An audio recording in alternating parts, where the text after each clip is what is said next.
Alam mo ba kung sino talaga ang mga kaibigan mo? Paano kung ang taong lagi mong kasama ay hindi pala tao? Si Luis at ang kanyang tropa ay matagal nang magkaibigan. Isa sa kanila, si Arman, ay palaging tahimik, hindi mahilig kumain, at laging biglang nawawala tuwing 10 oras ng gabi. Pero dahil matagal na nilang kasama si Arman, hindi nila ito pinagdududahan. Isang gabi, nagkayayaan silang mag-inuman sa isang kubo sa gilid ng bukid.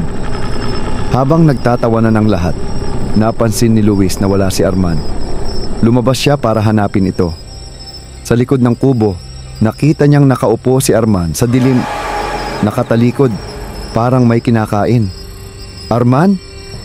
tawag ni Luis. Dahan-dahang lumingon si Arman. Sa ilalim ng liwanag ng buwan, nakita ni Luis ang duguang mukha ng kanyang kaibigan.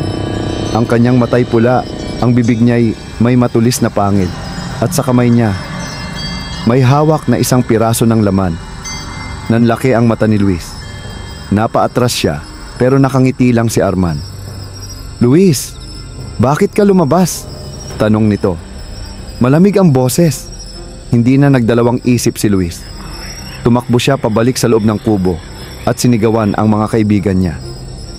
"Umalis na tayo dito!" Pero bago pa sila makatakbo, nasa pinto na si Arman. Nakangiti pa rin, pero mas malaki na ang kanyang bibig at kita ang matatalim niyang ngipin. Hindi na nakita pa si Luis at ang kanyang barkada kinabukasan.